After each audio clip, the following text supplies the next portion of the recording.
Mr. Barr. Thank you, Mr. Chairman. Thanks to our witnesses. And I've said to my colleagues on this committee and elsewhere several times that we can't counter China by becoming more like China. And that means we have to have confidence in the superiority of capitalism versus central planning and communism, and the way in which state-run economies misallocate resources and limit productivity.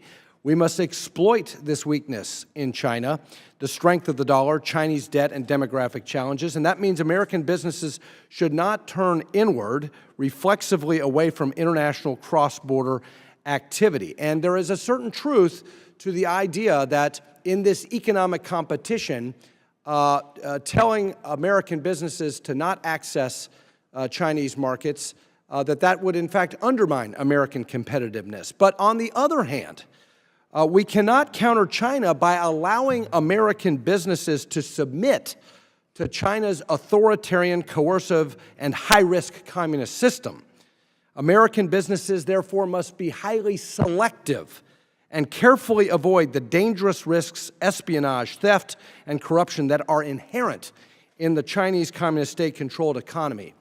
And so to that point, let me ask Ms. Lounsbury about VIEs.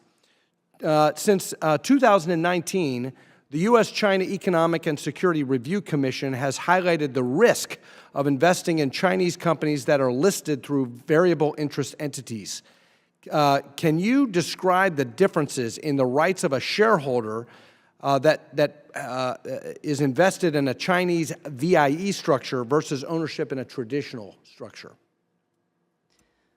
I don't know if you ever saw that movie Laundromat, but you know the VIE structure is just hard to track and trace, and you can put all sorts of things in various islands and this and that, hiding money here and there through a VIE versus a traditional structure where at least you can have a Chinese or an international accounting firm take a look. It makes it very difficult when those VIEs are hard to find.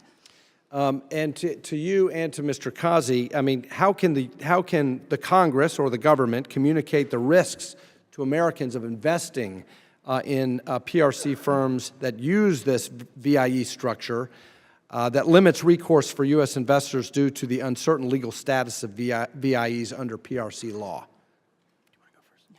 Okay. Well, I think several ways to do it. If I had to be a bit cheeky, I would say that let's start with warning labels, the way you would put them on cigarette packets, right? I think we need to warn investors, especially the average American now that we're talking about the risk in a very simple way, but making sure that they fully understand it. Most people do not. So disclosure is one thing, but I think the Congress should consider banning VIEs.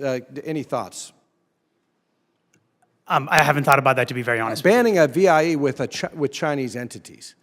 This is a highly unconventional way for investors to take an equity stake in a company where they don't have any material legal rights. I have not thought about that before. I'm not prepared for. Well, I think this committee ought to consider recommending a ban of VIEs into PRC companies. Now, that doesn't mean across-the-board decoupling of all economic cross-border activity with China, but it means protecting U.S. investors with VIEs. To any of our witnesses, the Department of Defense keeps a list, the 1260H list of Chinese military companies operating in the United States, many of which are publicly traded on exchanges around the globe. And Treasury maintains a list of Chinese military and surveillance companies, many also who are publicly traded internationally. These are companies with clear ties to the PLA who use international exchanges and Western capital to feign legitimacy while actively working to undermine U.S. national security. What risks does investing in these companies pose to U.S. investors? Well, I'll answer. I mean, I think we need to reiterate again that the Chinese Communist Party's central view is to create growth. I mean, I mentioned real estate earlier. That was in the 90s and the early 2000s, but acquire science and technologies as fast as they can. So, you've got that fundamental problem where the civil-military-civil fusion motive is here in our borders and is represented by multinational companies who are in partnership with these very firms in the United States. So, yes. Well, consistent with my thought, we shouldn't deny Americans access to emerging growth investment opportunities, but certainly when it comes to these national security risks, we need to protect U.S. investors. I yield.